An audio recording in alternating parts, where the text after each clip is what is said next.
نستغفره ونؤمن به ونتوكل عليه ونعوذ بالله من شرور أنفسنا ومن سيئات أعمالنا من يهده الله فلا مضل له ومن يضلل فلا هادي له وأشهد أن لا إله إلا الله وحده لا شريك له وأشهد أن سيدنا وحبيبنا ومولانا محمد صلى الله عليه وسلم أرسل رسوله بالحق بشيرا ونذيرا وداعيا إلى الله بإذنه وسراجا منيرا أما بعد فقد قال الله تعالى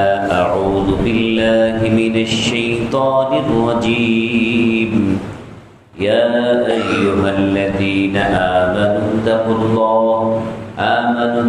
الله حق تقاته ولا تموتن إلا وأنتم مسلمون فقد قال الله تعالى يا أيها الناس اتقوا ربكم الذي خلقكم من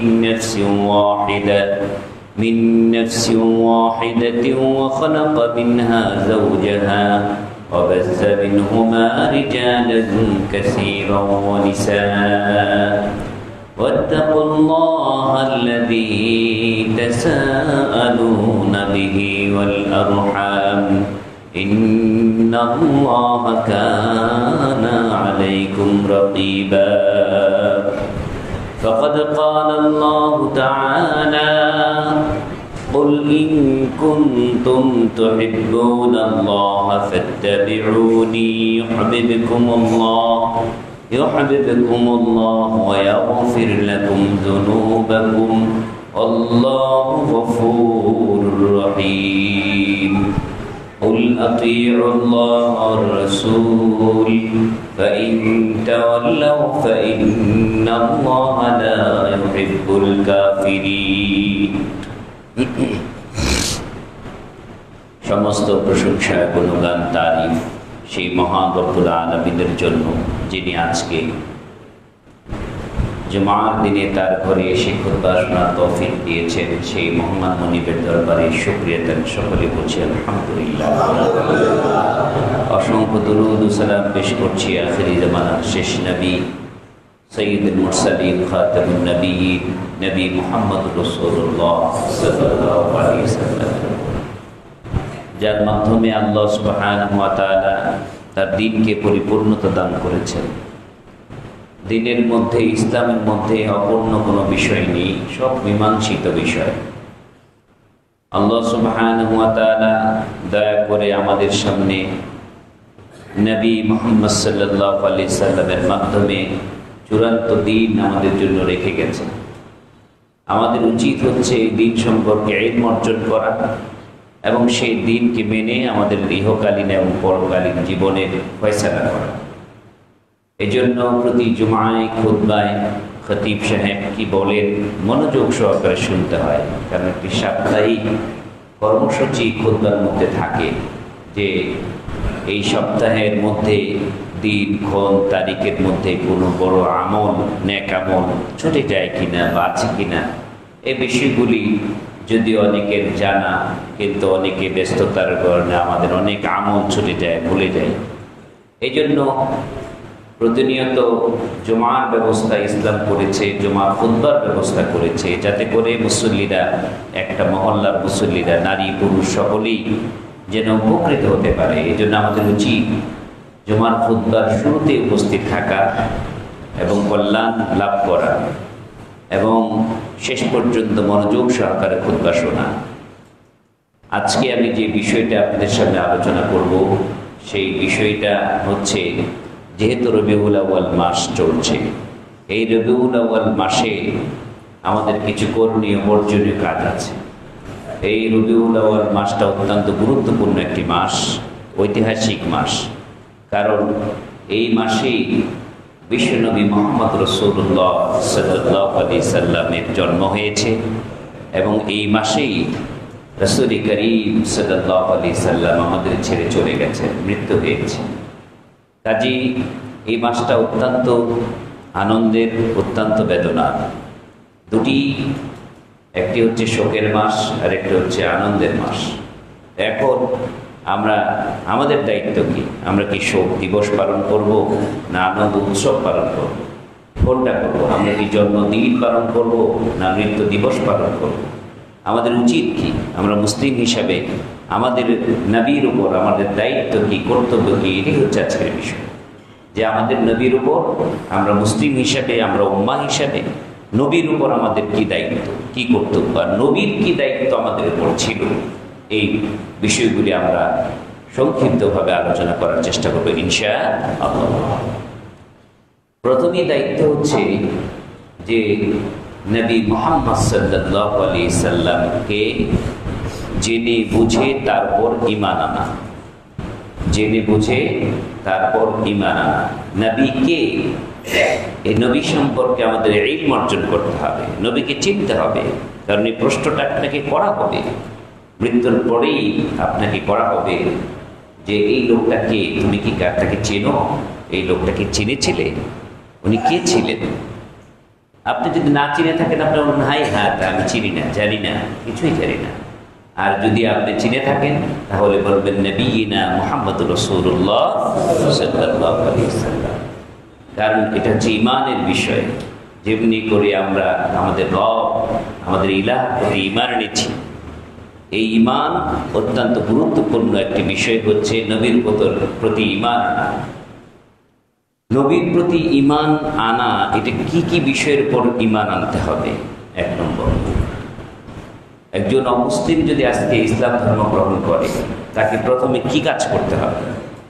প্রথমে যে কাজটা করতে হবে, তাকে ইসলামের প্রথম যে স্তম্ভ কালিমা শাহাদা, এই শাহাদা তাকে মৌখিকভাবে সবার সামনে ঘোষণা দিতে হবে যে আমি কালিমা শাহাদা পড়ছি, আশহাদু আল্লা ইলাহা ইল্লাল্লাহ ওয়া আশহাদু আন্না মুহাম্মাদান আবদুহু ওয়া রাসূলুহু। এই ঘোষণাটা তাকে দিতে হবে। এই ঘোষণা হলো মৌখিক, তারপরে অন্তর দিয়ে বিশ্বাস করতে হবে, তারপরে এই যে বাক্যটা আপনি উচ্চারণ করেছেন বুঝে সজ্ঞানে এই বাক্যের যে প্রতিশ্রুতি দিয়েছেন, ওয়াদা করেছেন, ঈমান এনেছেন, বিশ্বাস রেখেছেন, এই বিশ্বাস অনুযায়ী নিজের জীবনকে পরিচালনা করতে হবে। তাহলেই একজন অমুসলিম মুসলিম হিসাবে সে গণ্য হবে। যদি হক আদায় না করে, শুধু মৌখিকভাবে বলে, ভয়ে আতঙ্কে বলে ফেললো লা ইলাহা ইল্লাল্লাহ, হবে না। একদম নির্ভয়ে বলতে হবে এবং মন থেকে বলতে হবে, এবং বলার উপর যতদিন বেঁচে থাকে ততদিন এর উপর অটল থাকতে হবে। এর চেয়ে ঈমান। এখন আপনি কি বলছেন, আমি কি বলবো? ঈমান প্রথমে কি বলি? কালিমা শাহাদা প্রথমে কি নবীর উপর ঈমান? না, প্রথমে হচ্ছে আল্লাহর প্রতি ঈমান। আল্লাহর প্রতি কি ঈমান? আশহাদু আল্লা ইলাহা ইল্লাল্লাহ, আল্লাহ ছাড়া কোনো সত্য মাবুদ নাই, উপাস্য পাবার মতো আমার ভক্তি, শ্রদ্ধা, ভালোবাসা, সেজদা, রুকু, চাওয়া পাওয়া সব কে পাও না? আল্লাহ পাওয়া। একমাত্র আল্লাহর জন্য আমার ইবাদত হবে, এই সাক্ষ্য দেওয়া। কারণ তিনিই হচ্ছেন ইবাদত পাওয়ার একমাত্র যোগ্য। তার চেয়ে যোগ্য ইবাদত পাওয়ার, সেজদা পাওয়ার, রুকু পাওয়ার, চাওয়া পাওয়ার কেউ নাই পৃথিবীতে। তিনি হচ্ছেন একমাত্র উপাস্য। এটা মনে প্রাণে বিশ্বাস করলেই আপনি ঈমানদার হয়ে গেলেন না। এটা হলো কালিমার অর্ধেক পাঠ আপনি চুকালেন, যে আশহাদু আল্লা ইলাহা ইল্লাল্লাহ, মানে তাওহীদে বিশ্বাস করলেন। তাওহীদের সাথে কি আছে? তাওহীদের সাথে আছে রিসালাত, অর্থাৎ আপনি আল্লাহর আনুগত্য, আল্লাহর হুকুম, আল্লাহর ইবাদত আপনি কিভাবে করবেন, আমরা কিভাবে করব? আমরা কি আল্লাহকে দেখেছি? আল্লাহকে সামনে পেয়েছি? তাহলে আল্লাহর আনুগত্য কিভাবে করলে আল্লাহর আনুগত্য হবে, ইবাদত হবে, এই যে ঘোষণা দিলেন, করবো কিভাবে? এই করার জন্য আল্লাহর ইবাদত যাতে পারফেক্ট হয়, যাতে আল্লাহর ইবাদত, আল্লাহ কোন কাজ কিভাবে করলে আল্লাহর ইবাদত হয়, এই কাজগুলি প্র্যাকটিক্যাল দেখিয়ে দেওয়ার জন্য পৃথিবীর মানুষের মধ্য থেকেই কিছু মানুষকে আল্লাহ তাআলা সিলেক্ট করেছেন নবী এবং রাসূল হিসাবে, যাদের ইলেকশন করে হয় নাই, ভোটাভুটি করে হয় নাই, দুনিয়ার মানুষ বানায় নাই, বানিয়েছেন স্বয়ং আল্লাহ তাআলা নবী এবং রাসূল, যারা প্র্যাকটিক্যাল দেখাবেন আল্লাহর ইবাদত কিভাবে করতে হয়। তাহলে নবী রাসূল ছাড়া দুনিয়ার যত হুজুর, যত মাতব্বর বলে এটা ইবাদত, এইভাবে করেন, আল্লাহ গ্রহণ করবেন না। মডেল কে? মডেল হচ্ছেন নবী রাসূলরা। কাজী আপনি আল্লাহর প্রতি ঈমান এনেছেন, কিন্তু প্র্যাকটিক্যাল ইবাদতটা কিভাবে করব এটা দেখিয়েছেন আল্লাহ তাআলার পক্ষ থেকে বাছাইকৃত নবী এবং রাসূল। এই রাসূলদের প্রতি আপনাকে ঈমান আনতে হবে। এই রাসূল কি একজন? এই নবী কি একজন ছিলেন? না, কারণ পৃথিবীর সূচনা লগ্ন থেকেই মানুষ আসছে এবং পৃথিবীর প্রথম মানুষ আদম, আদমকে আল্লাহ নবী হিসেবে বানিয়েছেন। সুবহানাল্লাহ। আদমকে কি বানিয়েছেন? নবী হিসেবে বানিয়েছেন। এই নবী থেকে আমাদের নবী হচ্ছেন খাতামুন নবিয়্যিন, শেষ নবী। তাহলে মাঝখানে কতগুলি নবী গেল? 1,24,000 নবী গেছেন। নবীদের মধ্যে যাদের উপর আল্লাহ তাআলা কিতাব দিয়েছেন তাদেরকে বলা হয় রাসূল। সব নবীর উপর কিতাব দেন নাই। কুরআনুল কারীম কার উপর দিয়েছেন? নবী মুহাম্মদ সাল্লাল্লাহু আলাইহি সাল্লামের উপর। এই জন্য তিনি হয়েছেন কি? রাসূল। এই জন্য তিনি নবীও রাসূলও। এই কথাটাই আপনাকে ঈমানের কালিমায় বলতে হবে কি? আশহাদু আল্লা ইলাহা ইল্লাল্লাহু ওয়া আশহাদু আন্না মুহাম্মাদান আবদুহু ওয়া রাসূলুহু। প্রথম পাঠ বললেন আল্লাহর ইবাদত করব, আল্লাহ ছাড়া কারো ইবাদত করব না।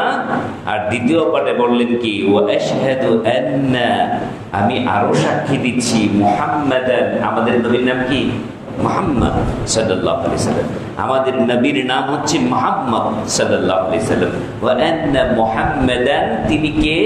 আবদুহু ওয়া রাসূলুহু, তিনি আল্লাহর গোলাম আর আল্লাহর পক্ষ থেকে তিনি রাসূল।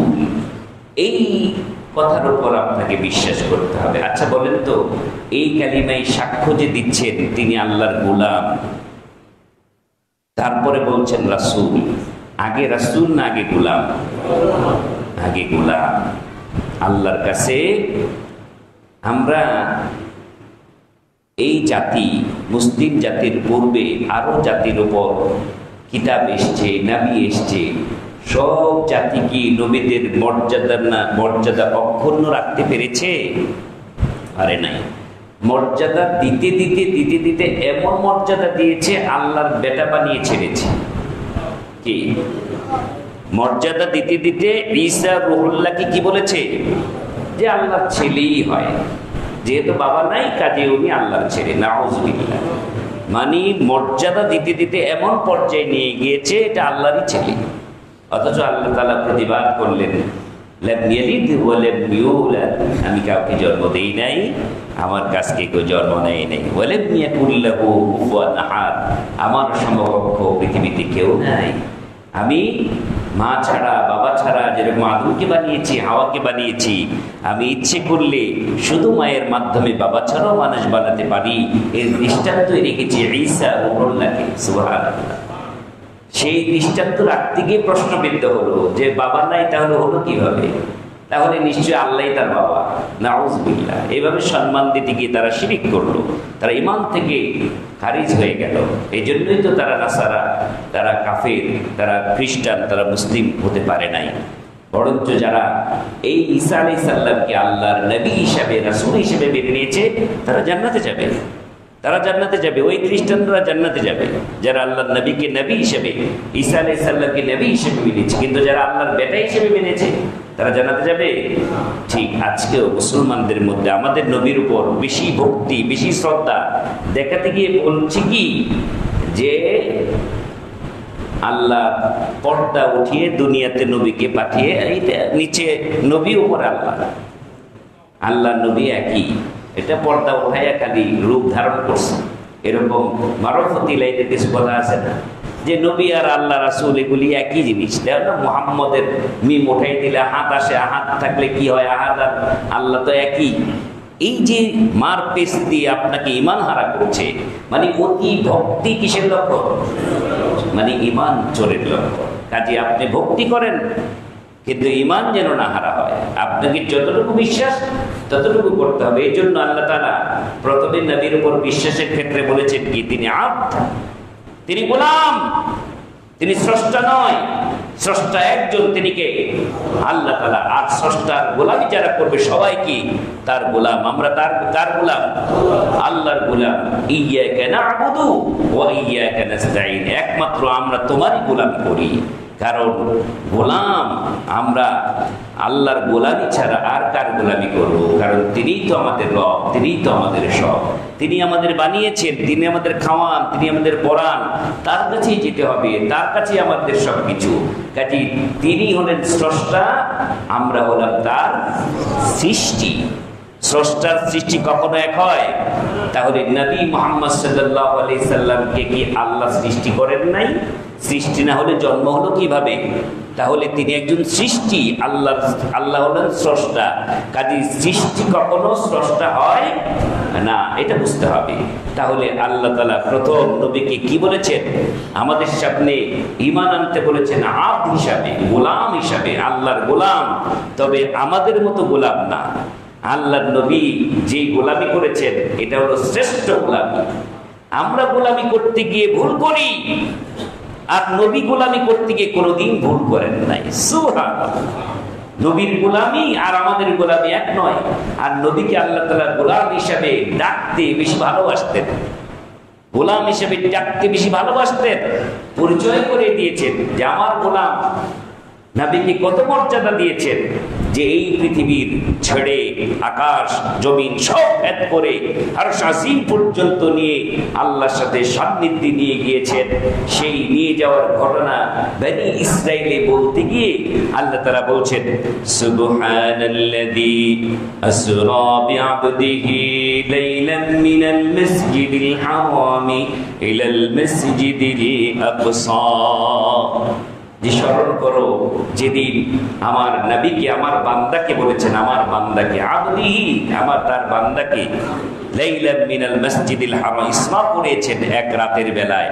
হ্যাঁ, কোথায় থেকে? মসজিদুল হারাম থেকে মসজিদুল আকসা পর্যন্ত। ওই যে মেরাজের কাহিনীটা বলতে গিয়ে আল্লাহ তাআলা নিজের নবীকে কি বলে সম্বোধন করেছেন? আবদিহি, তার গোলাম। তারপরে যখন কাফেররা বলতে লাগলো নবীর ওপর যে কোরআন, নবী যে দাবি করে কোরআন নিয়ে আসছে, এগুলি নিজের বানানো, জিনেরা এসে বিভিন্ন আয়াত বানায় বানায় নবীর শিখাই দেয়, এরকম তারা মিথ্যা তহমত দিতে লাগলো। তখন আল্লাহ তাআলা চ্যালেঞ্জ করেছেন কি, وَإِن كُنتُمْ فِي رَيْبٍ مِّمَّا نَزَّلْنَا عَلَى عَبْدِنَا, আমার বান্দার উপর যে কোরআন নাজিল করেছি, আলা আবদিনা, আমার বান্দা। আল্লাহ তাআলা বলছেন এটা আমার বান্দা। আমার বান্দা কে? কাকে বলেছেন? নবী মুহাম্মদ সাল্লাল্লাহু আলাইহি সাল্লাম। বলেন না আমার নবীর উপর, আমার মুহাম্মদের উপর যে কোরআন নাজিল করেছি, কি বলেছেন আল্লাহ তাআলা? আমার বান্দার উপর। তাহলে আবদিনা, আমার বান্দার উপর যে কোরআন নাজিল করেছি, এরকম যদি তাতে কোনো সন্দেহ হয় তাহলে তোমরা এরকম একটা কোরআন একটা আয়াত বানিয়ে নিয়ে আসো। চ্যালেঞ্জ ছড়েছেন। চ্যালেঞ্জ ছড়তে গিয়ে নবীকে কি বলে সম্বোধন করেছেন? আবদিনা, আমার বান্দা। তাহলে আল্লাহ তাআলা নবীকে কি বলেছেন? বান্দা বলেছেন। আর কালিমা শাহাদাতের মধ্যে আমরা প্রথম কি বলি? আশহাদু আল্লা ইলাহা ইল্লাল্লাহু ওয়া আশহাদু আন্না মুহাম্মাদান কি আবদুহু, তারপরে কি রাসূলুহু, তারপর রাসূল। তাহলে বান্দা হিসাবে যারা আল্লাহর বান্দা তাদের মরণ আছে না নাই? কি বলেন? মরণ আছে। তাহলে আমাদের নবীর কি মরণ আছে না নাই? মনে হয় নাই। এই জন্য এটা আমরা জিন্দা নবী বলি, যে আমাদের নবীর কোনোদিন মৃত্যু নাই, তিনি জিন্দা নবী। এবং কোরআনের আয়াতও পড়ি। কি পড়ি? কোরআনের আয়াত পড়ি, ওয়ালা তাকুলু লিমান ইউকতালু ফি সাবিলিল্লাহি আমওয়াত বাল আহইয়াউ ওয়ালাকিন লা তাশউরুন। নবী যে পড়ে নাই এর আয়াত। নবী যে মরে নাই, এই আয়াত। কি আয়াত? এই যে আল্লাহ তাআলা বলছেন ওয়ালা তাকুলু লিমান ইউকতালু ফি সাবিলিল্লাহ, যারা আল্লাহ রাস্তায় শহীদ হয়েছে তাদেরকে তোমরা মৃত বলো না, বরঞ্চ বাল আহইয়া, তারা জীবন্ত, তোমরা তা বুঝো না। কাজে আল্লাহর নবীরা যে মারা গেছে তারা মরে নাই, তারা জীবন্ত। আচ্ছা বলেন, মৃত্যুর পরে এই পৃথিবীতে আমরা যারা আছি, মৃত্যুর পরে সব মানুষ মরে যাওয়ার পরে মরেই থাকবে? কি বলেন? মৃত্যুর পরে আবার কি করা হবে? আবার জীবন দেওয়া হবে। এটা দুনিয়ার জীবন শেষ, আরেক জীবন শুরু। মৃত্যু মানে শেষ না, মৃত্যু মানে কি? শুরু। তবে যারা আল্লাহর রাস্তায় শাহাদাত বরণ করে তাদের ব্যাপারে এই আয়াত। যারা আল্লাহ রাস্তায় ওয়ালা তাকুলু লিমান ইউকতালু ফি সাবিলিল্লাহ, যারা আল্লাহ রাস্তায় শাহাদাত বরণ করে তাদের ব্যাপারে বলা হয়েছে যে যারা শহীদ তাদেরকে তোমরা মৃত বলো না। শহীদের আত্মার ব্যাপারে নবী মুহাম্মদ সাল্লাল্লাহু আলাইহি সাল্লাম বলেছেন তাদের কোনো কবরের সওয়াল জবাব নাই, তারা সরাসরি আল্লাহর জান্নাতে পাখির রূপ ধারণ করে পাখির ভিতরে তাদের আত্মা আল্লাহ ঢুকিয়ে দিবেন, তারা জীবন্ত পাখি হয়ে জান্নাতে উঠবে। সুবহানাল্লাহ। কাজে তাদের জীবন আর তোমাদের বারজাখী জীবন এক না, তোমরা এটা বুঝবা না। এই আয়াতে এই কথা বলা হয়েছে। আর আমরা এনে বলতেছি কি, এই যে আয়াতের মধ্যে বলছে নবীকে মৃত বলা যাবে না, অথচ আল্লাহ তাআলা নবীর মৃত্যুর ব্যাপারে এটা আমাদের আকীদায় থাকতে হবে, বিশ্বাসে থাকতে হবে, নবীর প্রতি কি মানতে হবে। বান্দা হিসাবে যেরকম প্রত্যেকটা মানুষের মৃত্যু হবে, বান্দা কাকে বলে? আপনি যেন আব শব্দটা ব্যবহার করবেন, আব শব্দের মধ্যে আছে দেহ এবং নফস, দুইটা মিলা, দেহ আর নফস মিলাই হচ্ছে আব্দ। এটা মনে রাখতে হবে। এই যে আল্লাহর নবী কি সশরীরে মেরাজে গেছেন নাকি স্বপ্নে গেছেন, এর একটা তর্ক বিতর্ক আছে না? তখন মুহাদ্দিসিনে কেরাম বলেন যে এখানে যেহেতু আল্লাহ তাআলা আব্দ শব্দ ব্যবহার করেছেন, এ থেকেই বোঝা যায় যে আব্দ শব্দের অর্থ হচ্ছে নফস এবং দেহ একসাথে থাকে। কাজী এখানে শুধু নফস গেছে, স্বপ্নে শুধু নফস যায়, দেহ যায় না। কাজী আব্দ থেকে বোঝা যায় তিনি দেহ সহ আল্লাহর আরশ আজিমে গেছে। সুবহানাল্লাহ। কাজী দেহওয়ালা মানুষকে, নফসওয়ালা মানুষকে কি বলে? আব বলে। তাহলে যার অন্তরে, যার দেহের মধ্যে নফস আছে তার কি হবে? মৃত্যু হবে। কুল্লু নাফসিন যায়িকাতুল মাউত। তাহলে আমার নবীর দেহ নফস ছিল না? ছিল না? ছিল। তাহলে কুল্লু নাফস, যত নফস আছে, পিপিলিকার নফস আছে তারও মৃত্যু হবে, মশারও নফস আছে, পৃথিবীর যত নফস আছে, যত আত্মা আছে সবার মৃত্যু হবে। কে বলেছেন? আল্লাহ বলেছেন কুল্লু নাফসিন যায়িকাতুল মাউত। তাহলে নবীর ব্যাপারে কি মৃত্যুর কথা আছে কোরআনে? হ্যাঁ আছে। আল্লাহ তাআলা বলছেন ইন্নাকা মাইয়িতুন ওয়া ইন্নাহু মাইয়িতুন। হে নবী, আপনাকে মরতে হবে এবং তাদেরকেও মরতে হবে। পৃথিবীতে যারা আছে আপনার সাহাবী এবং যত মানুষ আসবে তারাও মরবে এবং আপনাকেও কি মৃত্যুর স্বাদ গ্রহণ করতে হবে। আচ্ছা আমাকে বলেন, আমাদের নবীর কবর কোথায়? মদিনায়। আচ্ছা কোন সুস্থ মানুষ কি নিজের মা বাবাকে জীবিত অবস্থায় কবরে রাখবে? যতক্ষণ পর্যন্ত আইসিইউ পর্যন্ত চেষ্টা করবে বাঁচানোর জন্য। যদি আইসিইউ থেকে রিপোর্ট আসে মরে গেছে, তখন কি আইসিইউতে রাখবে না কবরে রাখবে? তো এমন কে পাশান যা আমার নবী জিন্দা আছে আর নবী জিন্দা অবস্থায় কবরে শুয়ে রাখবে? কি এটা হতে পারে? তাহলে কবরে কখন রাখে মানুষ? জীবদ্দশায় না মৃত্যুর পরে? মৃত্যুর পরে। তাহলে নবী মুহাম্মদ সাল্লাল্লাহু আলাইহি সাল্লাম এই রবিউল মাসেই 12 তারিখে যখন তিনি ইন্তেকাল করলেন, যখন মা আয়েশা রাদিয়াল্লাহু তাআলা আনহু উরাতের মধ্যে মাথা রেখে যখন শেষ নিঃশ্বাস ত্যাগ করলেন, এই খবরটা যখন চতুর্দিকে ছড়িয়ে পড়ল, বিশেষ করে হযরত ওমর রাদিয়াল্লাহু তাআলা আনহু এই খবর শুনে বিচলিত হয়ে গেল। বিশ্বাস করতে কষ্ট হচ্ছে যে আমাদের ছেড়ে আমাদের নবী চলে যাবে, যে কি করে হয়? আমাদের নবীর মিশন ভীষণ, এত তাড়াতাড়ি এত নবীকে হারিয়ে ফেলবো, মানতেই পারছে না। যে যার প্রতি দরদ বেশি, ছোট্ট বাচ্চা, শিশু বাচ্চা মাকে হারিয়ে যে কান্নাকাটিটা করবে, বড় একটা সাবালক ছেলে কি সেই কান্নাকাটিটা করবে? করবে না। কারণ ছোট বাচ্চার যেই তার প্রতি মার প্রতি মা হারার যে বেদনা, বড় হয়ে যাওয়ার পর ওই বেদনাটা কমে যায়।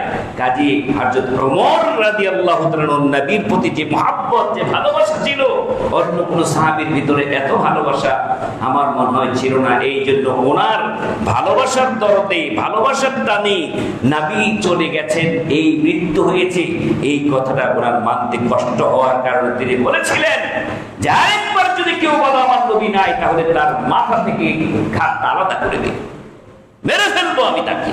মানে এতটা তিনি নবী হারিয়ে পাগলের মতো হয়ে গেছেন।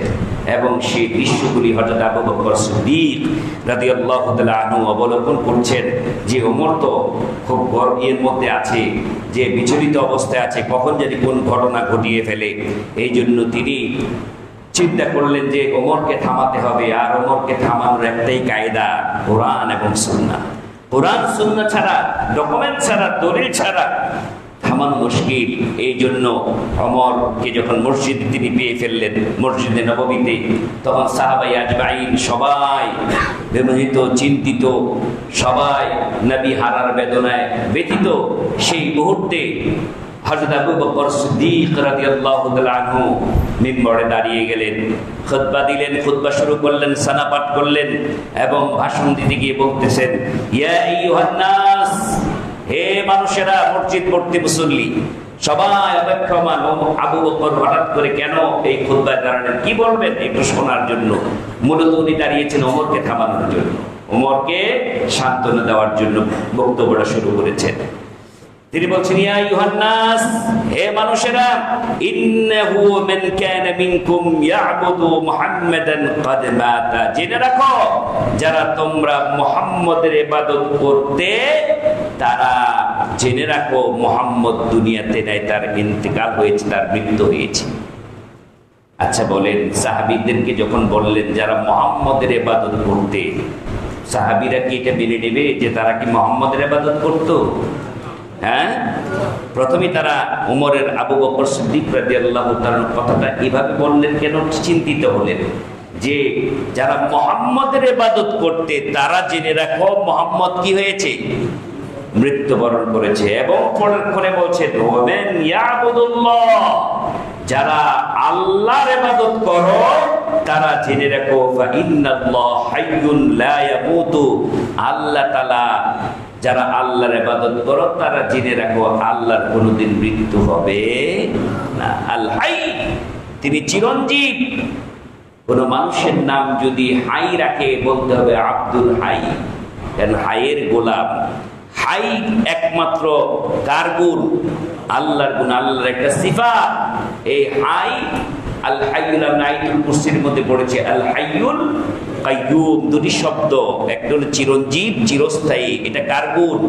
সব ধ্বংস হবে, কিন্তু আল্লাহর কোনোদিন লয় নাই, ক্ষয় নাই, মৃত্যু নাই। কিন্তু জেনে রাখো, তোমরা যারা আল্লাহর ইবাদত করো, আল্লাহর মৃত্যু নাই। আর নবীর ইবাদত যদি করে থাকো, নবীর ইবাদত করা তো যেরকম জায়েজ নাই, আর এই কথা বিশ্বাস করা জায়েজ নাই যে নবীর মৃত্যু নাই। বরঞ্চ তোমরা জেনে রাখো নবীর মৃত্যু হয়েছে। এই কথা তো বক্তব্যের কথা, ডকুমেন্ট লাগবে না। এই ডকুমেন্ট হিসাবে নবী মুহাম্মদ সাল্লাল্লাহু আলাইহি সাল্লাম যে মৃত্যু হয়েছে, মরে গেছেন, ইন্তেকাল হয়েছে, এই রেফারেন্স হিসেবে কোরআনের আয়াত সাহাবীদের সামনে তুলে ধরলেন। قال الله تعالى, আল্লাহ তাআলা বলেন, ওমা মুহাম্মাদুন ইল্লা রাসূল قد خلت من قبله الرسل أفإن مات أو قتل انقلبتم على أعقابكم ومن ينقلب على عقبيه فلن يضر الله شيئا। এই আয়াত যখন পড়লেন, এই আয়াত কিন্তু নবী মুহাম্মদ সাল্লাল্লাহু আলাইহি সাল্লামের জীবদ্দশায় নাযিল হয়েছিল। কি বলেন? এখন যে আয়াতটা পড়লেন আবু বকর রেফারেন্স হিসাবে, যে নবীর মৃত্যু হয়েছে, এই রেফারেন্সের আয়াত সমস্ত সাহাবীদের মুখস্থ ছিল। কারণ যখন আয়াত নাজিল হয়েছে এরপরে কিন্তু দীর্ঘদিন এই আয়াত তেলাওয়াত হতো সালাতের মধ্যে বিভিন্ন জায়গায়, সাহাবীদের মুখস্থ। কি আয়াত তিনি পড়লেন? আল্লাহ তাআলা বলেছেন ওমা মুহাম্মাদুন ইল্লা রাসূল, মুহাম্মদ সাল্লাল্লাহু আলাইহি সাল্লাম রাসূল ছাড়া কিছুই নয়। তিনি একজন কি ছিলেন? রাসূল ছিলেন। কদ খালাত মিন ক্বাবলিহি রাসূল, শুনে রাখো তিনি শুধু একা রাসূল নন, ওনার পূর্বে অনেক রাসূল ছিলেন যারা কি হয়ে গেছেন? চলে গেছেন। যারা কি হয়ে গেছেন? সব রাসূলরা এখন আছে? মুসা আলাইহিস সালাম আছে, ঈসা আলাইহিস সালাম আছে, যাদের উপর কিতাব নাজিল হয়েছে তাওরাত, জব্বুর, ইনজিল, এই কোন রাসূল আছে? নেই। এই কত প্র্যাকটিক্যাল কথা আল্লাহ তাআলা শুনিয়ে দিয়েছেন। কাদ খালাত মিন ক্বাবলিহি রাসূল, সমস্ত রাসূল অতিবাহিত হয়ে গেছে। কিভাবে অতিবাহিত হলো? কিসের মাধ্যমে? মৃত্যুর মাধ্যমে। এখন আল্লাহ তাআলা প্রশ্ন করছেন আফা ইম্মাতা আও কুতিলান কালাবতুম আলা আকাবিকুম, মুহাম্মদ যদি মরে যায়, যদি শাহাদাত বরণ করে, তাহলে কি মুহাম্মদের পথ তোমরা ছেড়ে দিবে? আল্লাহ তাআলা তখনই প্রশ্ন করেছিলেন, আগেই প্রশ্ন করেছিলেন মুহাম্মদের যদি জীবদ্দশায়, আল্লাহ নবী যখন জীবদ্দশায়, তখনই সাহাবীদেরকে প্রশ্ন করে রেখেছিলেন, কখনো যদি যেরকম পূর্ববর্তী নবী রাসূল ছিলেন, তোমাদের সামনে রাসূল জীবিত আছে, রাসূলের উপর আমি কোরআন নাযিল করলাম, এই রাসূল যদি কখনো মরে যায়, এই রাসূল যদি কখনো শাহাদাত বরণ করেন, তাহলে কি তোমরা এই রাসূলকে ছেড়ে যাবে? সাহাবীরা কি বলেছিলেন? হ্যাঁ ছেড়ে যাব, মরা যাবে না, আল্লাহ নবী মরতে পারবে না, মরে গেলে আমরা ওনার পথ ছেড়ে দিবি, কথা বলেছিলেন? সবাই মেনে নিয়েছিলেন না, অবশ্যই আমাদের সকলের মৃত্যু হবে, নবীরও মৃত্যু হবে। কারণ ডকুমেন্ট হিসাবে আল্লাহ তাআলা ইতিহাস ধরে ধরলেন মিন ক্বাবলিহি রাসূল, যত নবী রাসূল এসেছিলেন সবাই কি মৃত্যুর মাধ্যমে চলে গেছে। কাজে এটা প্র্যাকটিক্যাল, এটা বাস্তব, আমার তোমার নবীও একদিন চলে যাবে। কাজী আফা ইম্মাতা আও কুতিলান কালাবতুম আলা আকাবিকুম, শুনে রাখো যদি কেউ নবী মরে যাওয়ার পরে নবীর পথ ছেড়ে দাও, যে এই মৃত্যু নবীর আমরা কোনো অনুসরণ করব না, জিন্দা নবীর অনুসরণ করব, যদি তাই মনে করো, তাহলে শুনে রাখো যদি এই বিশ্বাস নিয়ে থাকো যে নবীর মৃত্যু হবে না, এই নবী যে নবী মরে যায় এই নবীর দরকার নাই, তাহলে শুনে রাখো এই বিশ্বাস দ্বারা আল্লাহ তাআলার কোনো ক্ষতি করতে পারবে না। ফালা ইয়াদুরুল্লাহ শাইআন সায়াজিদিল্লাহু শাকিরিন, বরঞ্চ আল্লাহ তাআলা যারা শুকরিয়া আদায় করে নবী পেয়ে, রাসূল পেয়ে, কিতাব পেয়ে, তাদের উপর আল্লাহ সন্তুষ্ট। বরঞ্চ নবী নাই, নবী মরে গেছে, এই মরা নবীর আর আমরা এই করব না, এরকম যারা বিশ্বাস করে তাদের মধ্যে কোনো আল্লাহ কোনো কিছু আসে যায় না, এই বিশ্বাসে কিছু আসে যায় না। বরঞ্চ আকীদা, বিশ্বাস থাকতে হবে যে প্রত্যেক নবী, প্রত্যেক রাসূল মানুষ ছিলেন। কি ছিলেন? বাশার ছিলেন, মানুষ ছিলেন, তারা সংসার করেছেন, তার ছেলে মেয়ে হয়েছে, তারা প্রসব পায়খানা আমাদের মতো করেছেন, তবে ওনারা ছিলেন শ্রেষ্ঠ মানুষ। ওনারা কি ছিলেন? শ্রেষ্ঠ মানুষ। আমার নবী, যত নবী এসেছেন এই নবীদের মধ্যে ছিলেন শ্রেষ্ঠ নবী। সুবহানাল্লাহ। তাহলে যদি বলি তিনি মানুষ ছিলেন, বাশারুম মিসলুকুম, তোমাদের মতো মানুষ, তাহলে সাথে সাথে বলতে হবে আমাদের মতো মানুষ, তবে আমাদের চেয়ে শ্রেষ্ঠ মানুষ ছিলেন নবী মুহাম্মদ সাল্লাল্লাহু আলাইহি সাল্লাম। শ্রেষ্ঠ মানুষ ছিলেন, কারণ আমার মধ্যে আর নবীর মধ্যে অত অন্য যত নবী রাসূল এসেছেন, সমস্ত নবী রাসূলদের মধ্যে আমাদের নবীর মধ্যে আকাশ পাতাল ডিফারেন্স। কোন নবীর ভাগ্যে হয় নাই আল্লাহর আরশ পর্যন্ত যাওয়া, সরাসরি জান্নাত জাহান্নাম দেখা, কিন্তু আমার নবীকে আল্লাহ নিজে দাওয়াত দিয়ে নিয়ে গিয়ে আরশে আসীম পর্যন্ত নিয়েছেন, এবং সেই জান্নাত জাহান্নামের শাস্তি সহ আরাম সহ সবকিছু দেখিয়েছেন। সুবহানাল্লাহ। কাজী নবীর মর্যাদা, আমাদের নবীর মর্যাদা অন্য নবীর চাইতে অনেক বেশি। সমস্ত নবীর উম্মতের আগে আমাদের নবীর উম্মতের ফয়সালা হবে, আমাদের নবীর আগের উম্মতের ফয়সালা হবে। আগে আমার নবী শাফায়াতের অনুমতি পাবে, আগে আমার নবী জান্নাতের গেট খোলার অনুমতি পাবে। কারণ আমাদের দোয়া সবসময় নবীর প্রতি আছে, নবীর দোয়া আমাদের প্রতি আছে। আমাদের মর্যাদা অনেক বেশি উম্মতি মুহাম্মদের। উম্মতি মুহাম্মদের সংখ্যা হবে সবচেয়ে বেশি, কারণ তিনি আখিরি নবী, শেষ নবী।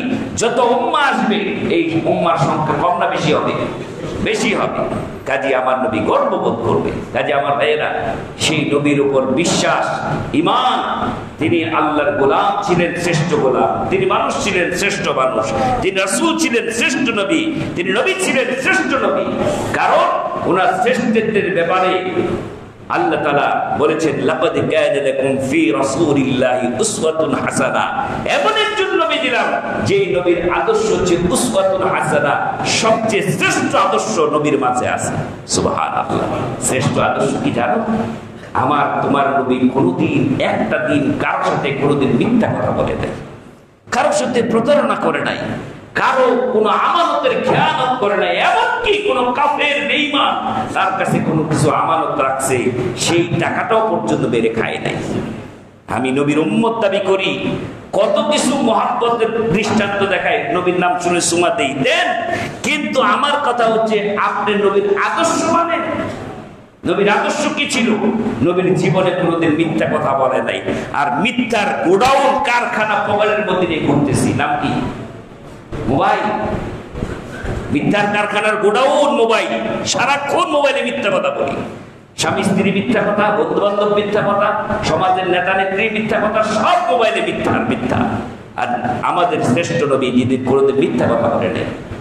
শুধু তাই না, আমাদের চরিত্রের কোনো ঠিক নাই। আর আল্লাহ তাআলা বলছেন, ওয়াইন্নাকা লাআলা খুলকিন আযীম, আপনি হচ্ছেন মহান চরিত্রের উপর প্রতিষ্ঠিত। সুবহানাল্লাহ। আপনার চেয়ে উত্তম চরিত্র পৃথিবীর একটা মানুষের নাই। সেই নবীর উম্মত হচ্ছে আমরা। কাজী সেই নবীর উপর ঈমান আনা হচ্ছে 1 নম্বর দায়িত্ব। কথা বুঝতে পেরেছেন? তাহলে আমরা যে কালিমা শাহাদা পড়লাম, শাহাদার মধ্যে 2টা অংশের শেষ অংশে রিসালাত প্রতি ঈমান। আর এই শুধু আমাদের নবীকে বিশ্বাস করলে হবে না, আমাদের নবীর পূর্বে যত নবী রাসূল এসেছেন কারোর সাথে কোনো ডিফারেন্স করা যাবে না। নবী রাসূল হিসাবে নবী রাসূল সবাই কার কাছ থেকে আসছেন? আল্লাহর কাছ থেকে আসছেন। এই জন্য সূরা বাকারার 285 নম্বর আয়াতে আমরা পড়ে থাকি কি, আমানার রাসূলু বিমা উনজিলা ইলাইহি মির রাব্বিহি ওয়াল মুমিনুন কুল্লুন আমানা বিল্লাহি ওয়া মালাইকাতিহি ওয়া কুতুবিহি ওয়া রুসুলিহি লা নুফাররিকু বাইনা হাদিম মির রাসূলি লা নুফাররিকু বাইনা হাদিম মির রাসূলি। যত রাসূল এসেছে কোন রাসূলের মধ্যে কোনো আমরা তফাৎ করি না।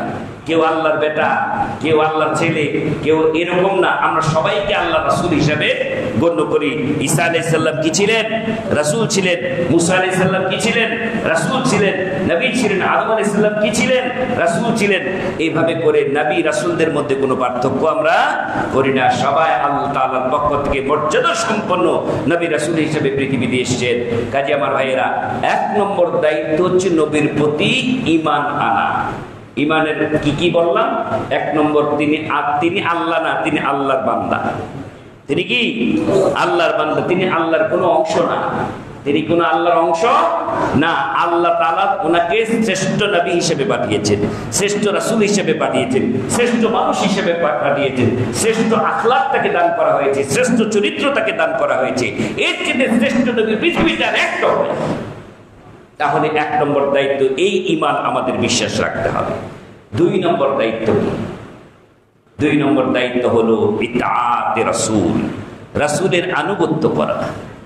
রাসূলের আনুগত্য করা, এটা হলো 2 নম্বর দায়িত্ব। এখন আনুগত্য আমরা যদি করি তাহলে লাভ কি, আর আনুগত্য যদি না করি তাহলে ক্ষতি কি? আনুগত্য করতে কে বলেছেন, এই বিষয়গুলো আমরা জানবো ইনশাআল্লাহ। আল্লাহ তাআলা বলছেন, قل إن كنتم تحبون الله فاتبعوني يحببكم الله ويغفر لكم ذنوبكم والله غفور رحيم। হে নবী, আপনি সারা পৃথিবীর মানুষকে বলে দিন, قل إن كنتم تحبون الله, যদি তারা আল্লাহকে ভালোবাসতে চায়, আল্লাহর ভালোবাসা পেতে চাই। আমরা কি আল্লাহর ভালোবাসা পেতে চাই না? আল্লাহ আমাদের ভালোবাসা এটা আমরা চাই না? আল্লাহর ভালোবাসা ছাড়া তো কোনো উপায়ও নাই। জান্নাতের মালিক কে? আল্লাহ। জাহান্নাম থেকে বাঁচার মালিক কে? আল্লাহ। যদি আল্লাহ চায় আমি যত পাপী হই আমার আল্লাহ জান্নাত দিতে পারে, আল্লাহর খুশি। আমি যত নেককার হই আল্লাহ অখুশি হয়ে আমার জাহান্নামে দিয়ে দেবে, কোনো কিছু করার নাই। আমি আপনি জোর করে আপনাকে জাহান্নামে পাঠাতে পারবো না, আমি আপনি জোর করে আপনাকে জান্নাতে দিতে পারবো না। ইচ্ছেটা কার? আল্লাহ। আল্লাহ নবী বলেছেন, শুধু নেক আমল দিয়ে তুমি জান্নাতেও যেতে পারবে না, জাহান্নাম থেকে বাঁচতে পারবে না। যদি আল্লাহর দয়া না থাকে। সুবহানাল্লাহ, আল্লাহর দয়া, তাহলে আল্লাহর ভালোবাসাটা কত বড়। আল্লাহর ভালোবাসা ছাড়া, দয়া ছাড়া আমার আপনার কোনো গতি নাই। কাজে আমার ভাইয়েরা, আল্লাহ বলছেন আমার ভালোবাসা পাওয়ার একটা শর্ত আছে, এই শর্তটা যদি পূরণ করো আমি আল্লাহ গ্যারান্টি দিলাম তোমাকে আমি নিজে ভালোবাসবো। সুবহানাল্লাহ, সেই শর্তটা কি? আল্লাহ তাআলা নবীকে বলছেন আপনি বলে দেন, قل إن كنتم تحبون الله فاتبعوني يحببكم الله। হে নবী আপনি বলুন তোমরা যদি আমার অনুসরণ করো তাহলে আল্লাহ তোমাদের ভালোবাসবে। সুবহানাল্লাহ, ফাত্তাবিউনি, তোমরা আমার অনুসরণ করো, আমাকে মেনে নাও, আনুগত্য করো আমার যখন কোন সুন্নাহর কথা শুনবে ছাড়বে না, সুন্নাহটা আঁকড়ে ধরো। আমার কোন তরিকা যদি শোনো তাহলে তোমার সব তরিকা বাদ দিয়ে নবীর তরিকা ধরো, তাহলে মনে রাখো ইউহিব্বুকুমুল্লাহ, আল্লাহ স্বয়ং তোমাকে ভালোবাসবে। আগে যত তরিকায় চলছো, যত ভুল করছো, যেদিন থেকে মুহাম্মদী তরিকায় ঢুকলা সেদিন থেকে আগের সমস্ত ভুল তোমার আল্লাহ মাফ করে দিবে। কারণ তিনি গফফার, তিনি রহমান, তিনি রহিম। যত ভুল করেছো বান্দা, এদিক সেদিক ছোটাছুটি করেছো, কত তরিকায় তুমি ঘুরলা নবীর তরিকা ছেড়ে দিয়ে। যেদিন থেকে নবীর তরিকা ধরবা সেদিন থেকে মুহাম্মদী তরিকা ধরবা, মুহাম্মদের অনুসারী হয়ে যাবা। আমি গ্যারান্টি দিলাম হে নবী আপনি বলে দিন ইউহিব্বুকুমুল্লাহ, আমি আমার বান্দিকে ভালোবাসবো। ওয়া ইয়াগফির লাকুম যুনুবাকুম, তার জীবনের সব গুনাহ মাফ করে দেব। ইন্নাহু হুয়াল গফুর রহিম, আমি তো গফফার, আমি তো রহমান, আমি তো দয়ার সাগর। আমার কোন বান্দা বান্দিকে মাফ করে দেব, শুধু একটা শর্ত, আমার নবীকে তোমরা মেনে নাও, আমার নবীর অনুসরণ করো। তাহলে একটা হলো নবীর আনুগত্য করা, আর একটা হলো নবীর উপর কি আনা, ঈমান আনা। এখন যদি আনুগত্য না করেন তাহলে কি হবে? আল্লাহ তাআলা ধমক দিচ্ছেন, কুল আতিউল্লাহ ওয়ার রাসূল, আমার এবং আমার রাসূলের আনুগত্য করো। আচ্ছা, আল্লাহর আনুগত্য আমরা কি সরাসরি করতে পারবো? আল্লাহ তো বললেন, প্রথমে বলছেন কুল আতিউল্লাহ, আমার আনুগত্য করো, এরপর রাসূলের আনুগত্য করো। আল্লাহর আনুগত্য আপনি কিভাবে করবেন? আল্লাহ তাআলা বলে দিলেন, হ্যাঁ, মান ইউতি'র রাসূল ফাকাদ আতা আল্লাহ, যে রাসূলের অনুসরণ করলো সে মূলত আল্লাহর অনুসরণ করলো। সুবহানাল্লাহ, কত সহজ হয়ে গেল না আমাদের জন্য? যে যারা নবীর অনুসরণ করলো তারা কার আনুগত্য করলো?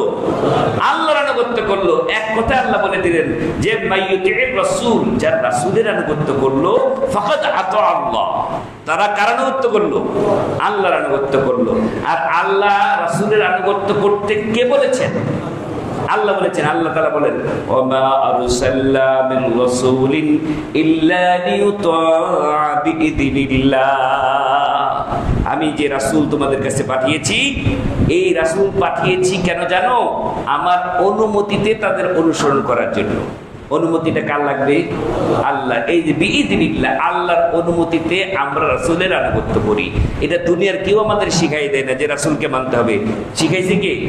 স্বয়ং আল্লাহ বলেছেন যে তোমরা রাসূলের আনুগত্য করো, আর রাসূলের আনুগত্য করলেই আমি তোমাদেরকে ভালোবাসবো, তোমাদের ক্ষমা করব, দুনিয়া এবং পরকালে তোমরা নাজাত পাবে, মুক্তি পাবে।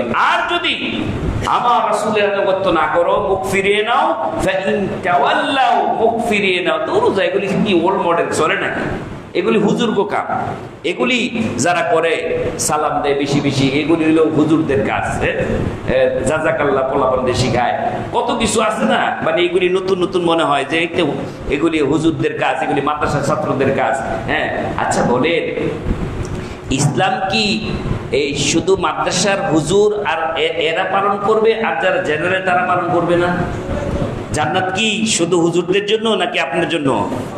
সবার জন্য। সবার জন্য রাসূল এক, সবার জন্য কিতাব এক, সবার জন্য ইলম অর্জন করা ফরজ, শুধু হুজুরদের জন্য ইলম অর্জন করা ফরজ না। তবে কিছু দায়িত্ব বেশি, যারা যে দায়িত্ব নেয় তার উপর দায়িত্বটা একটু বেশি থাকে। কিন্তু সকলের উপরেই কোরআন সুন্নাহ চর্চা করা, মানা, এগুলি ফরজ, শুধু হুজুরের জন্য না। কাজী নবীর সুন্নাহ, নবীর অনুসরণ প্রত্যেকের জন্য কর্তব্য, দায়িত্ব। ছোট বড়, যুবক, ধনী, গরিব, সকলকে নবীর উম্মাহ হিসাবে স্বীকৃতি দিতে হলে নবীকে মানতে হবে। এই জন্য আল্লাহ তাআলা বলছেন, ফাইন তাওয়াল্লাউ, যদি তোমরা নবীকে না মানো, শুনে রাখো, ফাইন্নাল্লাহা লা ইউহিব্বুল কাফিরিন, এই যে নবীকে অস্বীকারীরা কাফের, তাদেরকে আল্লাহ ভালোবাসেন না। আল্লাহ ভালোবাসেন না। নবীকে না মানলে আল্লাহর ভালোবাসা পাওয়া যাবে না। এক কথায় কাজী যদি তোমরা নবী রাসূলের অনুসরণ করো তাহলে তোমাদের উপর আল্লাহ রহম করবে। সুবহানাল্লাহ। এটাও আল্লাহ তাআলা বলেছেন আতিউল্লাহ ওয়া রাসূলা লাআল্লাকুম তুরহামুন। যদি রাসূলের অনুসরণ করো তাহলে আল্লাহ তোমাদের উপর রহম করবে, দয়া করবে। আপনি সংসারে অশান্তি, ফ্যামিলিতে অশান্তি, রাষ্ট্রে অশান্তি, সমাজে অশান্তি, অশান্তির মূল কারণ কি? যেখানে যেখানে নবীর আদর্শ নাই, ইনসাফ নাই, আল্লাহ তাআলা কোরআনের বিধান নাই, সেখানে অশান্তি হবে 100%। আর যে যতটুকু ইসলাম মেনে চলবে, সংসারে বলেন, ফ্যামিলিতে বলেন, রাষ্ট্রে বলেন, যতটুকু ইসলাম কোরআন সুন্নাহ মেনে চলবেন, নবীর আদর্শ মেনে চলবেন, ততটুকু শান্তি আপনি পাবেন। শুধু সাইনবোর্ড দিয়ে শান্তি হবে না। দোকানে লেখা শান্তির দোকান, শান্তির দোকান অথবা মিষ্টির দোকান, মিষ্টির দোকানে যদি সাইনবোর্ড লেখেন ওখানে মিষ্টি রাখতে হবে না, নাকি সাইনবোর্ড দিলেই হবে? তো প্রতিদিন আমরা সালাম দিই, আসসালামু আলাইকুম, আপনার উপর শান্তি হোক, রহমত হোক, বরকত হোক, দেখা হলেই সালাম দেই। কিন্তু টাকা যে নিছেন টাকা তো আর ফেরত দেন না, টাকা যে নিছেন আর তো ফেরত দেন না, ফোন তো আর রিসিভ করেন না, আওলাদ যে নিছেন তো আর টাকা দেন না। আর আপনি তো ক্ষমতা পাইয়া বাড়ি ঘর দখল করছেন, তারপরে এর নামে মিথ্যা মামলা দিচ্ছেন। তাহলে কি এগুলি কি ইসলাম? এগুলি কি নবীর আদর্শ? শান্তির দোয়া তো করছেন, কিন্তু অশান্তির যত শয়তান আছে সব তো আপনি করতেছেন। তাহলে নবীর আদর্শ যদি বাস্তবায়ন না করেন, কাউকে কষ্ট দেওয়া, এটা কি নবীর আদর্শ? কারোর সাথে প্রতারণা করা, মিথ্যা করা, কারো আত্মসাৎ করে নবীর আদর্শ না। এগুলি সব মুনাফিকের কাজ। এই যে হাদদাসা কাযাবা, যখন কথা বলে মিথ্যা বলে মুনাফিক। ওয়াইদা ওয়াদা খলাফা, যখন ওয়াদা করে ওয়াদার খেলাফ করে মুনাফিক। ওয়াইদা আতুমিনা খানা, কোন জিনিস আমানত রাখলে আমানতের খেয়ানত করে মুনাফিক। সে যত বড় হুজুর হোক, যত বড় আলেম হোক, যদি কথা বলে মিথ্যা বলে মুনাফিক। যত বড় দায়িত্বশীল হোক, থানার ওসি হোক, ডিসি হোক, যদি জনগণের টাকা পয়সা আত্মসাৎ করে সে কি? মুনাফিক। কাজী সমাজে শান্তি হলে নবীর আদর্শ মানতে হবে, সত্য কথা বলতে হবে, আমানতের খেয়ানত করা যাবে না, মানুষকে ঠকানো যাবে না, ওজনে কম দেওয়া যাবে না। আপনি সৎ ব্যবসায়ী হন, নবী রাসূলদের সাথে, শাহাদা সিদ্দিকীনদের সাথে আসুন নজর হবে। যদি ব্যবসার মধ্যে মিথ্যা কথা না বলে, কিন্তু দোকান খুলেই তুই মিথ্যা কথা, অন্য সাইড করি না, বাকি দেওয়া যায় না। আরো কিন্তু 14 জন দেখছেন, খালি বাকি আইসে পরে কথাটা ছেড়ে দিচ্ছেন। আরো কিন্তু বিক্রি করছেন অনেকক্ষণ ধরে, কিন্তু যেই নিয়ে একজনে বাকি চাইছে বলছেন না, অন্য সাইড করি নেই, কাজেই অনেক বাকি দেওয়া যাইব না, মিথ্যা কথা চালিয়ে দিয়েছেন। এটা কি 1 নম্বর তেল? আর 1 নম্বর মানে আল্লাহর কসম 1 নম্বর ছাড়া জীবনও বেশি না, আসলে 2 নম্বর। এরকম মিথ্যা কথা আছে না নাই? কাজী আমার ভাইয়েরা, শুধু মুখে না, আমল দিয়ে আপনাকে প্রমাণ করতে হবে আপনি শান্তি চান। আপনি শান্তি চান, এই জন্য নবীর আদর্শ মেনে নিতে হবে। কাজী আল্লাহ তাআলা আমাদের উপর রহম করবে, দয়া করবে কখন? যদি নবীর আদর্শ আমরা মেনে নেই, ফলো করি, তখন রহম হবে সংসারে, ফ্যামিলিতে, সব জায়গায়। সাইনবোর্ডও আছে আসসালামু আলাইকুম, আবার আমল করবেন, সাইনবোর্ড আর আমল মিলে যাবে, বাস শান্তি পাবেন। আর যদি মিষ্টির দোকান লেখা থাকে, মিষ্টি না থাকে, তেঁতুল বেচেন, তাহলে শান্তি পাবেন। খালি প্রতারিত হবে, খালি কি প্রতারিত হবে। দাড়ি রাখছেন, টুপি রাখছেন, পাঞ্জাবি রাখছেন, খালি মিশা কথা কথা, তাহলে আপনাদের খালি প্রতারিত হবে। এই লোকটা দেখতে এত ভালো লাগছে, টাকা তো দিলাম বিশ্বাস করে, দাড়ি টুপির অভাব নাই, নামাজের অভাব নাই, সামনে কাতারে সবার আগে বসে, হসপিটালে সার্টিফিকেটও আছে, সবকিছু আছে, কিন্তু এর চাইতে বাঁচবার দুনিয়াত নাই। এই কথা বলার চাইতে লজ্জার বিষয় এর মুসলমানের হতে পারে? আর একটা লোকের দাড়ি নাই, টুপি নাই, কিচ্ছু নাই, কিন্তু মিশা কথা পায় না, খালি আইয়া প্রশংসা করে, বিদেশ গেছিলাম, কত ভালো মানুষেরা, এয়ারপোর্টের লাগেজ গুটিছে নেয় না। এই কথা কেন বলি? কারণ আমল করে হেরা, ইমান নাই। আর আমাদের ইমানের দাবি করি, আমল নাই। এই জন্য আমাদের ইমান এবং আমল দুইটার সমন্বয় করতে হবে, নয়তো এই শুধু এই সাইনবোর্ড দিয়ে কাজ হবে না। আল্লাহ তাআলা আমাদের উপর রহম করুক, দয়া করুন, আমিন। 2 নম্বর দায়িত্ব গেল, একটা গেল ইমান নবীর উপর, আর একটা নবীর আদর্শ বাস্তবায়ন করা। 3 নম্বর দায়িত্ব হলো নবীকে জীবনের চাইতে বেশি ভালোবাসা। জীবনের চাইতে, ছেলে মেয়ে, পাড়া প্রতিবেশী, দুনিয়ার সমস্ত মানুষের চাইতে নবীকে ভালোবাসা। লা ইউমিনু আহাদুকুম হাত্তা ইয়াকুনা হাব্বা ইলাইহি মিন ওয়ালাদিহি ওয়ান নাস আজমাইন। নবী বলেছেন, ততক্ষণ পর্যন্ত ঈমানদার হতে পারবে না যতক্ষণ পর্যন্ত তোমার মা বাবা, তোমার সন্তান সন্ততি, তোমার ছেলে মেয়ে, এমনকি সারা পৃথিবীর মানুষের চাইতে আমি নবীকে বেশি মহব্বত না করবা। তাহলে নবীর মহব্বত কিভাবে হবে?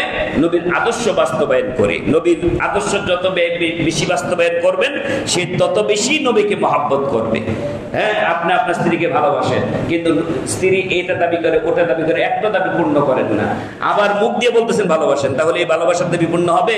কাজে ভালোবাসার দাবি তখনই পূর্ণ হয় যে যত বেশি তার আনুগত্য করে। কাজে নবীর আনুগত্য যত বেশি হবে, অটোমেটিক আপনার দাবি পূর্ণ হবে। আল্লাহ তাআলা আনুগত্যের মাধ্যমে নবীর ভালোবাসা প্রদর্শনের তৌফিক দান করুন। 2 নম্বর, 3 নম্বর চলে গেল। ভালোবাসার নিদর্শনের কথা আরো অনেক বলা যেত, সাহাবীরা কিভাবে ভালোবাসা প্রদর্শন করেছেন, সেই সময় নেই। 4 নম্বর শেষ দায়িত্ব হচ্ছে নবীর প্রতি দোয়া করা। নবীর উপর দোয়া করা। নবীর দোয়া 2 ধরনের, একটা হচ্ছে দুরূদ আর একটা হচ্ছে সালাম। একটা দুরূদ, একটা সালাম। এটা কে শিখিয়েছেন বলতে? নবীর জন্য গুনাহ মাফের দোয়া করবেন না, নবীর মর্যাদার বাড়ানোর জন্য দোয়া করবেন। নবীর গুনাহ মাফের গুণই নেই, কি মাফ চাইবেন আপনি? হ্যাঁ, বরঞ্চ নবীর জন্য মর্যাদার দোয়া করলে আমার গুনাহ মাফ হবে। সুবহানাল্লাহ বলবেন না? নবীর উপর একবার দুরূদ পড়লেন, আল্লাহর নবী বলেছেন আমার উপর কেউ যদি একবার দুরূদ পড়ে, আল্লাহ রাব্বুল আলামিন সাথে সাথে ওই বান্দা বান্দির উপর 10টা রহমত নাজিল করে, সাথে সাথে তার জীবন থেকে 10টা গুনাহ মাফ করে দেয়, এবং সাথে সাথে তার 10টা মর্যাদার স্তর আল্লাহ বাড়িয়ে দেয়। নবীর জন্য দোয়া করলে, নবীর জন্য দোয়া 2 রকম, একটা হচ্ছে দুরূদ আর একটা কি? সালাম। দুরূদ ইব্রাহিম সালাতের মধ্যে আমরা পড়ি না? এটা পড়বেন বেশি বেশি। আবার তাশাহুদের মধ্যে আমরা সালাম দেই, আসসালামু আলাইকা আইয়ুহান নাবিয়্যু ওয়া রাহমাতুল্লাহি ওয়া বারাকাতুহু। এইভাবে হক আদায় হয়। আর যখনই নবীর নাম শুনবেন তাহলে কি বলবেন? সাল্লাল্লাহু আলাইহি ওয়াসাল্লাম। এভাবে করে বেশি বেশি দুরূদ পড়বেন। ধরেন, দুরূদ এবং সালাম হলো নবীর জন্য দোয়া, আর নিজের জন্য দোয়া, এটা 2টা আলাদা জিনিস। কিন্তু নবী বলেছেন আমার জন্য যদি তুমি শুধু আমার জন্যই দোয়া করো, তাহলে তোমার জন্য আর দোয়া না করলেও চলবে। সুবহানাল্লাহ। মানে শুধু একজন সাহাবী এসে বলছেন, ইয়া রাসূলুল্লাহ, আমি যখন দোয়া করব, দোয়ার সময় আমি চিন্তা করছি 1 ভাগ আপনার জন্য, 3 ভাগ আমার জন্য। ধরেন 20 মিনিট দোয়া করলে 5 মিনিট আপনার জন্য দুরূদ পড়বো, আর 15 মিনিট আমার জন্য বলবো। আল্লাহ নবী বলছেন আর একটু বাড়ানো যায় না? বলছে তাহলে ঠিক আছে, 4 ভাগের 2 ভাগ আপনার জন্য আর 2 ভাগ আমার জন্য। আর একটু বাড়ানো যায় না? ঠিক আছে, তাহলে 3 ভাগ আপনার জন্য আর 1 ভাগ আমার জন্য। আরেকটু বাড়ানো যায় না? ইয়া রাসূলুল্লাহ, ঠিক আছে, তাহলে যদি আপনার পছন্দ হয় টোটাল দোয়াটা শুধু আপনার জন্যই করবো। আল্লাহ নবী বলছেন যদি আমার জন্য দোয়া করে, তোমার আর দোয়া লাগবে না, তোমার সমস্ত আশা আল্লাহ পূরণ করে দিবে। সুবহানাল্লাহ। তাহলে আমি আপনি সারাক্ষণ দুরূদ পড়বো, সারাক্ষণ দুরূদ পড়বো, অটোমেটিক আল্লাহ এমনি আমার আপনার জীবনের সমস্ত আশা পূর্ণ করে দিবে। দুরূদের এত ফজিলত, সেই দুরূদের মাধ্যমে, নবীর মাধ্যমে দোয়া করব। কিন্তু আমরা সেই মুখের দুরূদ বাদ দিয়ে আমরা উঠা বসা জিলাফি কত কিছু আবিষ্কার করছি না? এগুলি বাদ দেন। এগুলি বাদ দিয়ে নবী যেভাবে দুরূদ পড়তে বলেছেন, সালাতে পড়ি, বাইরে পড়ি, সাল্লাল্লাহু আলাইহি সাল্লাম, এটা আপনি দুরূদ ইব্রাহিম মসজিদের নামাজের বাইরেও আপনি পড়তে পারবেন। এভাবে করে আমরা নবীর হক আদায় করব। আরেকটা ইম্পর্টেন্ট দোয়া নবীর জন্য করব, যেটা করলে নবী আমাদের জন্য সুপারিশ করা নবীর জন্য ওয়াজিব হয়ে যায়। সুবহানাল্লাহ। সেই দোয়াটা কি? সেই দোয়াটা হলো আযানের পরে প্রথম নবীর উপর দুরূদ পড়ব।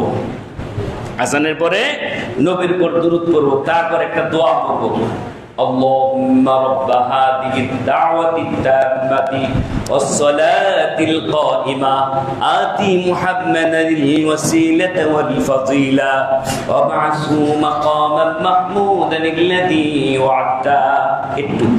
এটা হলো সহিহ riwayate। তাহলে দেখেন তো এখানে কি বললেন? 1 নম্বর হলো আল্লাহুম্মা রাব্ব হাযিহিদ দাওয়াতিত তাম্মাতি ওয়াস সালাতিল কাইমা। এই প্রতিষ্ঠিত আযান এবং আহ্বান, এই সালাতের তুমি একমাত্র প্রভু। আযান এবং সালাতের প্রভু কে? আল্লাহ। এটি আমরা স্বীকার করি। আল্লাহুম্মা রাব্ব হাযিহিদ দাওয়াতিত তাম্মাতি ওয়াস সালাতিল কাইমা। এরপরে নবীর জন্য দোয়া, কি দোয়া করবেন? আতি মুহাম্মাদানিল ওয়াসিলাতা ওয়াল ফাজিলা, আল্লাহ গো আমার নবীকে জান্নাতের উসিলা নামক একটা স্থান আছে, যেটা শ্রেষ্ঠ জায়গা, উসিলা নামক জান্নাত, সেই জান্নাতটা আমার নবীকে দিয়ে দাও। আতি মুহাম্মদ, এর নাম বলে বলতেছেন, আতি মুহাম্মাদানিল ওয়াসিলাতা ওয়াল ফাজিলা। এরপরে আরেকটা দোয়া, ওয়াবআসহু মাকামান মাহমুদানিল্লাযী ওয়া'আদতা, সেই একটা জায়গার ওয়াদা আপনি নবীর জন্য করেছেন, যেই জায়গার মধ্যে বসে বসে নবী উম্মতের জন্য কান্নাকাটি করবে, আল্লাহর প্রশংসা বেশি বেশি করবে, মাকাম মাহমুদ যাকে বলা হয়, ওই জায়গায় বসার তৌফিক আল্লাহ আপনি নবীকে দেন। সুবহানাল্লাহ। আমি আপনি দোয়া করলো আল্লাহ দিবে, যেহেতু আল্লাহর এটা ওয়াদা, আর না করলেও দিবে। দোয়া করলে লাভ কি? নবী বলেছেন এই আযানের পরে এই দোয়া যে ব্যক্তি আমার জন্য করবে, আমি নবী তার জন্য সুপারিশ করা ওয়াজিব হয়ে যাবে। কাজে আমরা এই আযানের পরে এই দোয়াটা করব ইনশাআল্লাহ। বারাকাল্লাহু লানা ওয়া লাকুম ফিল কুরআনিল আযীম ওয়া রাফa'নাকুম বিল আয়াতি যিকরিল হাকীম ইন্নাহু তাআলা জাওয়াদুল কারীমুম মালিকুম বাররুফুর রহিম।